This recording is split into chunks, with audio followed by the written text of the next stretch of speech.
Everyone, आज हम सीखेंगे कि जो फास्टिंग हम करते हैं उसका हमें क्या बेनिफिट, हमें क्या हो रहा है और ये फास्टिंग हम किस लिए करते हैं, क्या मकसद होता है, हमारा पर्पस क्या होता है। और जब हम फास्टिंग में आते हैं तो जो हमारा रिलेशन है वो हमारा खुदा के साथ कैसा होता है। तो आज हम देखेंगे कि जो फास्टिंग है वो हमारे रिलेशन को खुदा के साथ क्या है और ज़्यादा स्ट्रॉन्ग करते हैं, हम और ज़्यादा हम ग्रो कर रहे होते हैं, हम हमारे अंदर रूहानी शाइनिंग हो रही होती है।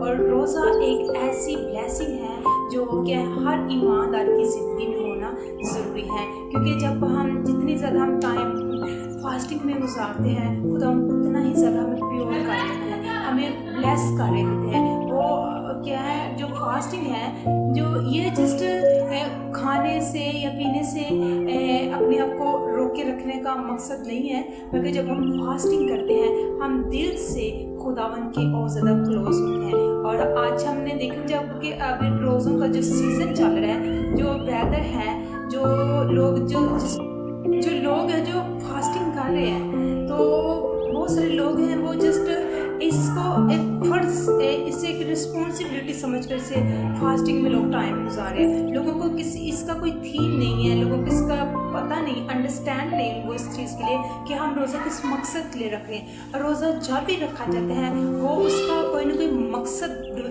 होना चाहिए। जैसे हम देखते हैं आस्था ने मकसद के लिए रोज़ा रखा था, उसने अपने कौम की, अपने मुल्क की बहाली के लिए उसने फास्टिंग की। अगर हम नहमिया को देखें, यिर्मयाह को देखें, तो जब वो फास्टिंग कर रहे थे, जो फास्टिंग करते हैं उसका कोई मकसद होता है। तो अगर हम ये जो सीज़न में चल रहे हैं, हम फास्टिंग में टाइम गुजार रहे हैं, तो हमारे फास्टिंग का मकसद होना चाहिए, उसका कोई पर्पस होना चाहिए कि हम इस मकसद के लिए फास्टिंग करें। और याद रखें जब हम फास्टिंग में टाइम गुजारते हैं तो खुदावंद हमारी ज़िंदगियों में रेस्टोरेशन को क्या है हमारी ज़िंदगियों में कंटिन्यू करते हैं, वो ब्लेसिंग को जारी करते हैं। अगर हम देखें मूसा 40 दिन और 40 रात जब माउंटेन पर थे, जब खुदावंद ने उसे अहकामात दिए, इसमें हम देखते हैं उसने ना कुछ खाया ना कुछ उसने पिया, बल्कि वो 40 डेज क्या थे वो माउंटेन पर थे। तो हम देखते हैं तो जब उन्होंने फास्टिंग में जब वो टाइम उन्होंने गुजारा था, तो हम देखते हैं वहाँ पर खुदावंद ने बड़े एक काम किया, खुदावंद ने उसको 10 अहकाम दिए जो क्या थे इस्राएल में जो फरमान जो जारी किया गया था। तो ये हम देखते हैं ये जो बहुत बड़ी ब्लेसिंग है, जब हम फास्टिंग में टाइम गुजारते हैं तो खुदावंद हमारी स्पिरिचुअल लाइफ को ब्लेस कर रहे होते हैं, वो हमारी लाइफ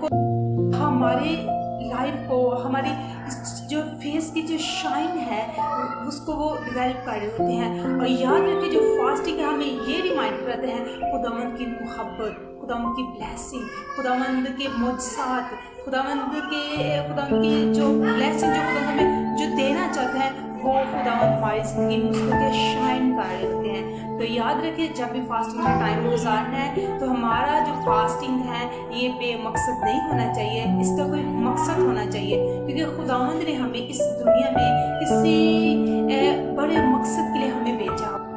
हमें जब भी फास्टिंग में टाइम गुजारना है तो खुदावंद कि हमें जो ताकत देता है, हमें कुव्वत देता है, हमारा फास्टिंग बरकत और ब्लेसिंगफुल होना चाहिए। हमें और ज़्यादा खुदावंद के ज़्यादा स्ट्रॉन्ग होना चाहिए, अपना ज़्यादा से ज़्यादा टाइम जो जब हम फास्टिंग में होते हैं तो हमने अपना ज़्यादा से ज़्यादा टाइम खुदावंद में डेवलप करने की ज़रूरत है, हमें ज़्यादा टाइम खुदावंद में गुजारने की ज़रूरत है। जब हम फास्टिंग में होते हैं तो इट्स मीन कि जो हमारा रिलेशन है खुदा के साथ वो और ज़्यादा स्ट्रॉन्ग होता है, हम और ज़्यादा ग्रो कर रहे होते हैं। तो याद रखिए कि खुदावंद जब के जो जलाल का बादशाह है, तो हमारा जब हमें उसने एक बड़े मकसद के लिए भेजा हुआ है, तो हमारा जो टाइम है वो भी खुदावंद के लिए बाबरकत ब्लेसफुल होना चाहिए, ताकि ज़्यादा से ज़्यादा क्या है हमारी ज़िंदगियों में जो खुदावंद की ब्लेसिंग जो रखी हुई है वो क्या है खुदावंद की ब्लेसिंग को रिसीव करना है। तो क्योंकि जो फास्ट है ये हमें खुदावंद के साथ स्ट्रॉन्ग करते हैं, हम और ज़्यादा स्ट्रॉन्ग होते हैं, हम और ज़्यादा खुदावंद के साथ हमारी जो लाइफ है, जो हमारी जो जिस्मानी जो हमारी डिज़ायर है वो ख़त्म होती हैं और रूहानी डिज़ायर हमारी फास्टिंग में इंक्रीज़ होती हैं। तो देखिए जब हम फास्टिंग में टाइम गुजार रहे हैं तो हम क्या जिस्मानी अपनी डिज़ायर को क्या रिमूव कर रहे हैं या जस्ट हम एक फ़र्ज़ अदा कर रहे हैं। ये जो फास्टिंग है ये ईमानदारों की ज़िंदगी का एक बहुत अहम इम्पोर्टेंस क्या है, ये पार्ट है जो कि क्या है हर ईमानदार की ज़िंदगी में फास्टिंग होना बहुत ज़रूरी है। तो जब भी फास्टिंग में आप आते हैं तो ज़रूर खुदावंद को ज़्यादा से ज़्यादा टाइम दें, अपने दुनियावी कामों को फिनिश करें, चंद टाइम के लिए उनको भूल जाएं।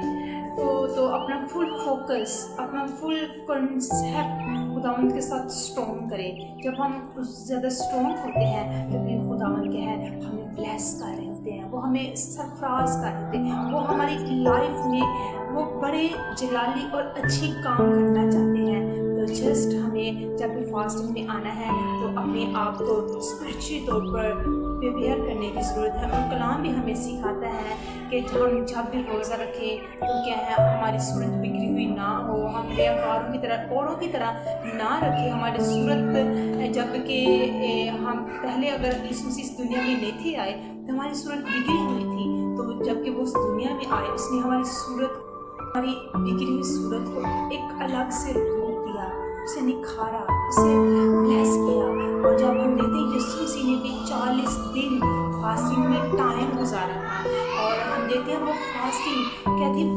ब्लेसफुल ठहरी थी। और खुदावन जबकि देखते हैं कि यीशु मसीह जब फास्टिंग में थे तो वो बहुत सारा टाइम दुआ में गुजार रहे थे। तो आज हम फास्टिंग में हैं, हम खुदावन को कितना टाइम दे रहे हैं, खुदावन को ना जिस मुश्किल टाइम में खुदावन को याद करें, क्योंकि खुदावन को ज़्यादा से ज़्यादा टाइम दे, वो हमारे टाइम को चाहते हैं, वो हमारी फास्टिंग में वो हमें और ब्लेस करना चाहते हैं। तो जबकि सीज़न चल रहा है फास्टिंग है तो ज़रूर अपने आप को स्पिरिचुअली तौर पर प्रिपेयर करें, रेडी करें और खुदावन आपकी ज़िंदगी में आपके जो फास्टिंग वो आपकी लाइफ को बरकत करेगा, ब्लेस करेगा। सो आए हम खुदा की शुक्रगुजारी करते हैं इस ब्लेसिंग मैसेज के लिए और हम दुआ करेंगे कि खुदावंद आज के मैसेज से आपको बरकत दे। ऐ आसमानी बाप जलाल के बादशाह मैं तेरी शुक्रगुजारी करती हूँ कि तू जो रहम भरा हाथ हमारी ज़िंदगी में बढ़ाता है। या खुदावंद जितने लोगों ने तेरे कलाम को सुना है दिल से एक्सेप्ट करे खुदावंद, और जब भी फास्टिंग में टाइम गुजारे तो ये लफ्ज़ ही ना हो बल्कि खुदावंद इसका कोई थीम, इसका कोई पर्पस हो, इसका कोई खुदा जो तेरी मर्जी के मुताबिक फास्टिंग की जाए ताकि खुदा तेरे नाम को चला ले, अपने लोगों को ब्लेस कर, अपने लोगों को स्पिरिचुअली तौर पर इनको खुदा इनकी लाइफ को ब्लेस कर जी। या खुदा ताकि तेरे लोग तुझ में भरते जाए। या खुदा तेरे आगे मिन्नत कर दीजिए, तेरे लोग इस वक्त बीमारी की हालत में परेशान है, मायूस हैं, गमज़दा हैं, खुदा कोई ना कोई इनकी लाइफ में स्ट्रगल है, प्रॉब्लम्स है, मैं नहीं जानती लेकिन खुदा उनको सब जानती। इससे बड़ा हाथ बढ़ाकर खुदा इन सब की ज़िंदगी को ब्लेस कर छू में खुदा, ताकि ये लोग खुदा तुझ में शाइन करते जाए, तुझ में बढ़ते जाए और इनकी ज़िंदगियों से सदा तेरे नाम को इज्जत और जलाल मिले, यीशु के अजीम और जलाली नाम में आमीन। अब मेरे खुदावंद यीशु मसीह का फजल, खुदा की मोहब्बत, पापों की रफ़ाकत और शराकत तमाम का नसीब इस यरूशलेम और मिखे पाकिस्तान पर अब से लेकर अब तक करें आमीन। God bless you. खुदा आप सबके साथ हो, खुदा अपनी मदद करे and God bless you. Message को सुने, शेयर करें और ताकि ज़्यादा से ज़्यादा लोग बरकत पाएँ और खुदावंद के नाम को और ज़्यादा इज्जत जलाल मिले। God bless you.